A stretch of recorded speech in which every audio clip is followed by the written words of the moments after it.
I'm a little frustrated because I keep waking up to these brutal reality facts that I wish I knew years ago. Check this out. So the biggest problem of running a service-based business is having to deal with other human beings. It's not purely transactional where you just collect the money and serve the deliverable and then do it again and do it again and again and again and automate it. The only way to actually become financially free in a business is to completely automate the sales, marketing, the transaction, and the deliverable, where it all happens autonomously and you're not involved spending your linear human time units to do it. In a service business such as landscaping, lawn care, window cleaning, soft washing, HVAC, drywall, electrical, plumbing, whatever, you, especially if you're a service business owner or owner-operator, you have to build relationships and communicate with every single customer in real time. Let's remove all of that, and you can just do it via emails, videos, blog posts, YouTube, Instagram, email follow-up, text message, and it all happens autonomously on automatic. It builds tofu, mofu, and bofu, top of funnel, middle funnel, bottom of funnel. It builds a relationship on autopilot, warms the customer up, sells them, close them, delivers the product, boom. Maybe you got to communicate with the customer once if it's a high ticket, anything above a certain amount, anything above $500, call it, right? Then maybe you have to communicate. But if you listen to what I'm saying here, you think in your mind that you could just start this epic business and it's going to be fun, it's going to make you money. But what you're not thinking about is all of the customers you have to talk to and deal with. Here's a great business idea. Rent out a plaza space, like a storefront, and then refab the whole inside and build out podcast studios with cameras and lighting and podcasts, and have like 2 or 3 or 4 different rooms, and every room has its own vibe and feel with a shag carpet and epic lighting and cinematography. And then rent out spaces where people can come and start their own podcasts. You could do local Facebook ads and then start to get clients, and people want to market their business. Then you can offer photo shoots and videos, and you're going to hire a tech in there. But here's the problem with that. Every single one of the people that come in that are customers, they're going to hang around, they're going to linger, they're going to talk on the phone, they're going to want to talk about their business and their dreams and their techno babble and their social media. They're going to want to milk you for tons and tons and tons of free advice.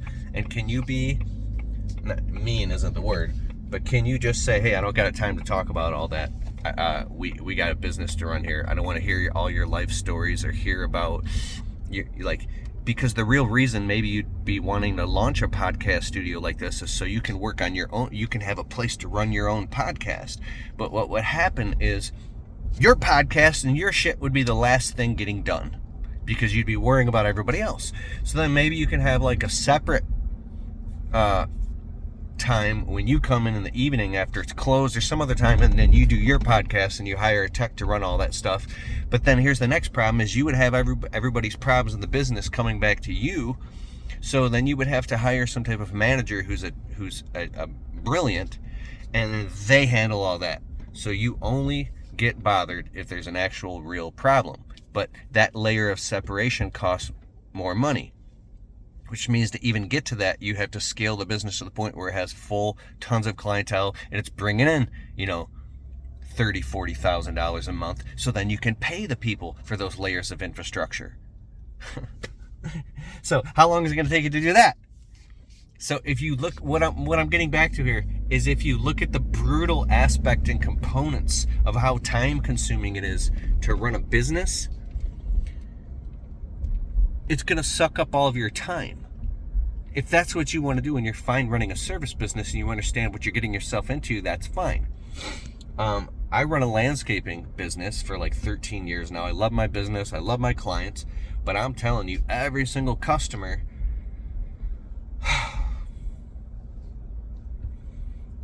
if I'm on a landscape job and I'm trying to bang it out and get it done, or I'm just in the truck trying to do paperwork while my employees are working, I literally have my customers walk up to the truck and they just sit and stare at me until I roll down the window, and then they want to talk to me for half an hour.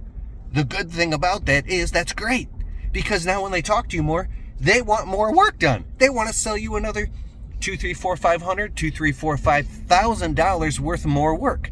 It's a perpetual wheel. There's so much money and so much opportunity all over the place. So many people are trying to give you money and trying to give me money. It's insane. But with that money comes time. So then you would hire people out in the field to do all that stuff while you just go do your dreams and sit in an office. And the only challenge with that is that you have to pay more money, which means your profit margins go thinner and thinner and thinner and thinner. And the only way to fix that problem is to grow your way out of it, which means you need more trucks, more trailers, more crews, more. And you can't just go do that. You have to go get a shop. And now you have shop space. Now you need insurance. Now you need an office manager. Now you need to triple your marketing and advertising spend, which means you have to involve more marketing and advertising people. That means then you have to have somebody. You have 4 things in your business. MAPS. I learned this from Brandon Vaughn. Marketing, administration, production, and sales. The 4 pillars of your business. Now you need to put somebody in the head of production, somebody in the head of sales, somebody in the head of marketing, somebody in the head of administration. So now you got to grow your way out of that problem until you become a truly absentee owner. And the only way you can do that is to get the business up into at least a couple $1,000,000. I'm talking in theory now because I haven't actually done it. Then you can remove yourself and then go live your dream. How long is that going to take? 10 years? This is the trap we find ourselves in. How in the hell are you going to do all that if you have a family and you got animals and you got kids and you got a wife that needs attention, right? And your kid was riding the bike in the middle of the workday and fell and cracked their head open, and now you got to run and take the kid to the doctors, and then all of a sudden your cats and dogs are throwing up and pissing and shitting all over the place constantly. Then they're sick, they got to go to the vet, and then somebody in your family dies. There's so much stuff going on constantly that my whole point in all of this is the vision in your head that you think is, oh, this is it, that you think is going to finally get you to the thing that's your dream one day, ain't never going to happen. You ain't never even going to get there unless you're precisely, highly intentional about what you're doing and why you're doing it and where you're going. And if you don't know that, I just get right to the point. This life is so short that you better find out what your life's highest calling, mission, mandate, and purpose is, and you better get to work on. Myron Golden said this. Find out what God's purpose is for your life, so you can develop yourself for that purpose, and live into that purpose, and live out that purpose. You better get on your purpose now, because you don't got 20 years to run some other stupid business that has nothing to do with your highest calling. You better get directly to your highest calling, and if it doesn't make you money, you better find a way to make it make you money and monetize it. You got to get on your purpose as soon as possible, and you might have to do some stuff that you don't want to do to get to the point where you can get on your purpose. It took me 10 years. I have a full-time media business and a part-time landscape business.